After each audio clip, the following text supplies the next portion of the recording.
So I finally decided to do a video about this deadly virus, COVID-21. And yes, I said COVID-21 because it's coming soon. So buckle your seatbelts. And the reason why I'm doing this is because I'm just sick and tired of everything. The fear, the lies, and the hate being created by this pandemic. So I didn't make this video for the views.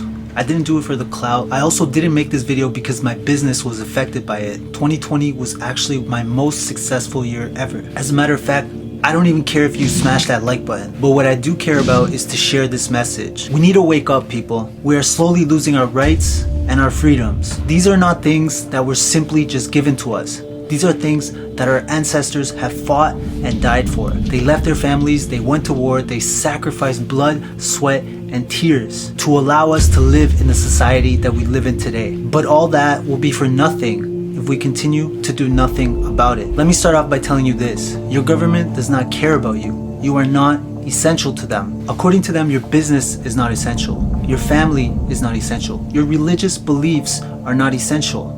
Your sanity, your bills, your mortgage, your friends, working out, and socializing are not essential. Why are these things not essential? Is it because it's too dangerous to have too many people gathered together? Well, if that's the case, why is it safe for hundreds of people to line up outside of Costco, outside of Walmart? Why are liquor stores essential? Why is McDonald's essential? I can go on forever about what's essential and what's not, and question why one thing is more essential over the other. But let me tell you this one thing. You are essential. Your family is essential. Putting a roof over your head, putting food in your belly is essential. We are all essential. If Walmart can have over 200 people in one store and that's considered safe, then it shouldn't be a problem for a small business to have at least 5 people inside. If you disagree with this, you can tell me why down in the comment section. The first step I'm taking to fighting back is stop supporting greedy corporations, support small private local businesses. We are all in this war together, so stop supporting our enemy. And yes, I said our enemy, and yes, we are at war. Whether it's biological, whether it's psychological, or if you're in the United States, a civil war, whatever you want to call it, we are at war. But before we can even come close to winning, we must first recognize our enemy. So stop supporting your enemies, start supporting your friends, family, and neighbors. Start fighting for what you believe in, whether it's your business, whether it's your church, whether it's your gym. I don't care what you fight for. If you lost something that you love, then fight for it. This is our time to fight, and you have every right to do so. Now, I know by now I probably sound like a nutjob, conspiracy theorist, anti-maxer, anti-vaxxer, whatever you want to call it, but I'm going to explain to you guys why I think this is all BS. Let's go back in time to when we first heard about this virus, when COVID first came around. Remember what we all saw? We saw people dropping dead on the streets, and we saw this happening worldwide. We saw it from China, from India, from South America, and then what happened? All these videos, all they did was create fear. But there has been one thing that the government has done a really good job at, and that's dividing us. And the government is not the only one taking part in this. The media is also doing this, and if you're not aware of this, then you need to open your eyes. You ever heard of divide and conquer? Well, right now everyone hates each other. Everyone's being told to social distance, stay away from me. Dude, you're not wearing a mask. Don't come close to me. Wear your mask properly. I can't even sneeze or cough in public without fear of people thinking I have COVID. So why am I talking about this? Divide and conquer. I'm going to give you guys a quick little history lesson, and I'm going to take you back in time before the 17th century. And this is before we had borders and governments to separate us. The only thing that separated us were classes. We had the upper class, which were the rich, we had the middle class, and then the lower class, which were the poor. And in today's day and age, we still have the upper, middle, and lower class. But the difference is back then, the lower and the middle class was always at war with the upper class. But of course, the elite, the rich, the upper class, they had their agenda to take over. And this was especially the case in Europe. They did a great job dividing and conquering all of Europe. And that's exactly why we have the United States today, the land of the free. They were trying to escape that European control, that European government, that European central bank, which is why some of these wars took place back then. If you want to learn more about central banks, the monetary system, how money was created, etc., a little more about this history, you can watch my central banks exposed video on the top corner somewhere here, or I'll leave it in the link in the description below. But it's hard to win a war against people who are united, so they created borders and these lines on a map to separate us. So we were no longer at war with them, Instead, we were at war with each other. We fight wars for our rulers instead of us uniting together and fighting our true enemy, which resulted in them winning the war of classes. But now this is accepted in society, we don't think twice about it, and this is the new normal. And this is exactly what's going on now, except on a different scale. If we continue to allow them to divide us, we will continue to lose. We are already divided. We already live in a hateful, a racist community. Everyone is in fear of one another. Everyone hates each other. We all do as our master tells us. I want you to open your eyes and see what's happening right now. See what's happening in front of you and question it. And just remember, your neighbors, your family, your friends, they're not your enemy. Know your true enemy. Also remember that out there's families with enough money to last them generations. They live like kings. They live like gods with no worries in the world. Meanwhile, in third world countries, there's families out there that don't even have enough money to survive the day. And the reason why this is happening is because the upper class has been winning this war for centuries, and we are just allowing this to happen. Now there's a few things I want to talk about which I believe to be the government's, the elites, the 1% new agenda for COVID-21. But before we get started with that, I first want to talk about the virus, and I only want to speak 100% facts and statistics. No fear, no misinformation, just 100% facts. So COVID-19 is obviously real, and so will COVID-21 whenever it comes out, or whatever fancy name they give it. I don't know if it's man-made or a natural virus, but I don't dismiss any possibility. But before you continue living in fear, check the number of cases in your country and compare it to the number of deaths. For example, here in Canada, there's a 98% survival rate if you catch COVID.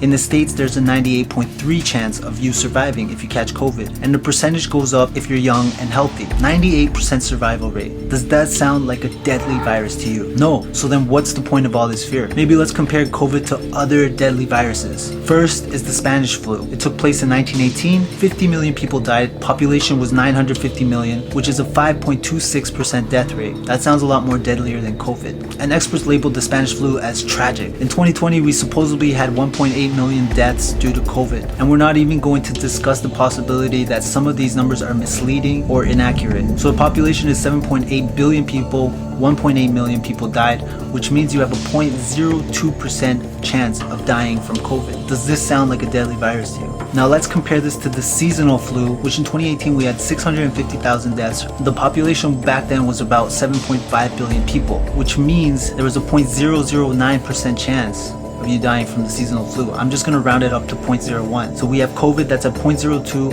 and we have the seasonal flu which is at 0.01. Now if we look at the cases of the seasonal flu in 2020, the flu just magically disappeared. But my guess is they are now considering flu cases, flu deaths in the same category as COVID, which if that is the case, then that's just to create even more fear. So we have the Spanish flu, 5.26% chance of dying. We have COVID, 0.02% chance of dying, and we have the common flu which is 0.01% chance. Do the math and tell me why you think this virus is so deadly when the numbers are practically similar to a common flu. The answer is it's not. More people die from cancer every year than Corona has ever killed, but there's no pandemic stopping people from selling cigarettes in stores. More people die from obesity every year, but McDonald's and fast food restaurants are still considered essential. There are more deadly viruses out there than COVID.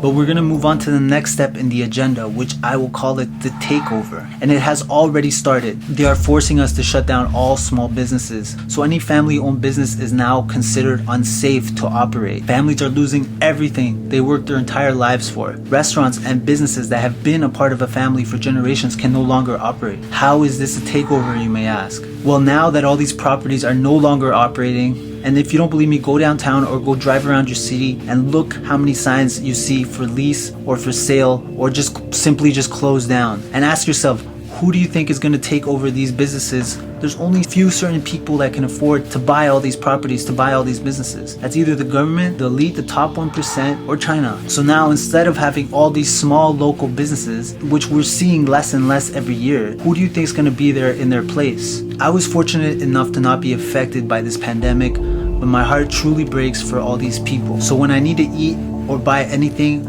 I always try to support the little people, and I strongly encourage you to do the same. In 2020, we have witnessed the greatest shift in wealth in history. Millionaires and billionaires have made more money than they've ever made while the lower class and the middle class suffered, losing their jobs, losing their homes, losing their small businesses. Here's a few examples of the wealth increase in 2020. Amazon CEO, $91 billion in 2020. Walmart, $38 billion in 2020. Google, $37 billion. Microsoft, $33 billion. Facebook, $28 billion. Nike, $8 billion. Apple, $8 billion. Meanwhile, small businesses lost $200 billion. Does that seem fair to you? This is a crime against our people. We are being robbed and blindly accepting it. And their last final step in the agenda is to get rid of all cash. And this has happened in the past with gold. Gold was our currency that held real value, and every dollar was actually backed by gold. This was called the gold standard. But the elite conned us and manipulated us to believe that the only way to stop the Great Depression was to turn in all our gold. If you want to learn more about this, you can watch my Central Banks Exposed video. Eventually, the central banks took over, and now we have our fiat money. This right here is backed by nothing. This right here is paper, well, plastic, or debt created out of thin air. The only thing that gives this paper value is us. And now they want to take our fake little fiat money away from us and introduce a digital currency which has even less value. And if we do allow this to happen, we will give even more control to them. They will have access to every penny we save, spend, and earn. They will have the ability to shut down our account with a click of a button.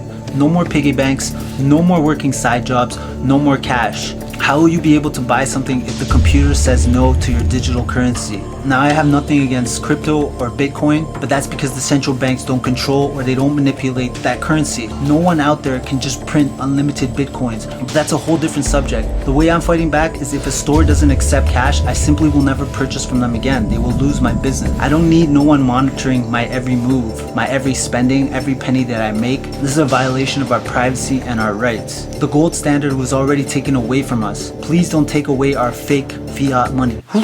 I feel like I've been talking forever, but don't worry, this will lead us to our last and final part, which is the final step, which is the answer to all the problems, the answer to this deadly virus that will kill 0.02% of you. And the answer is a vaccine that was released in less than a year, a vaccine that we don't know the long-term effects to, a vaccine that has negative side effects. Never in the history of the world has a vaccine been created, properly tested in less than a year. I will not be a guinea pig to this experiment. I refuse to take a vaccine. A vaccine needs to be tested for at least 10 to 20 years to know the proper long-term side effects to it. So I will take my chances with COVID and the 0.02% chance it has of killing me. And I strongly encourage you to do the same. Stop being a sheep. Stop being your master's every order. Think for yourself and fight for what you believe in. And of course, don't forget to smash the like button. Don't forget to subscribe. And I'll see you guys on my next video. Bye-bye.